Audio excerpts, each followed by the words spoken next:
Hello everyone, please welcome to my channel. Today's video will be a quick video.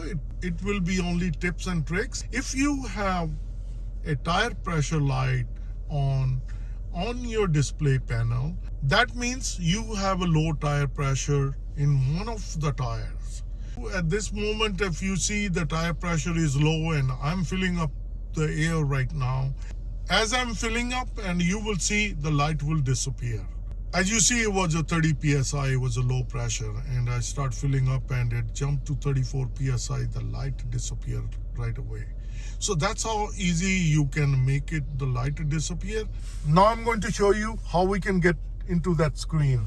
So this is where you're going to press left and then you're going to press again. So keep pressing until you hit that service. Then you press down and then you see tire pressure. Then you press OK.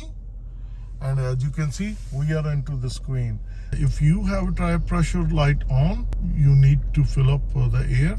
Once the tires are inflated and they have a right PSI, then the light will go away automatically. And if it does not go away, that means you have some other problem. I hope this video will bring a smile and will help you out.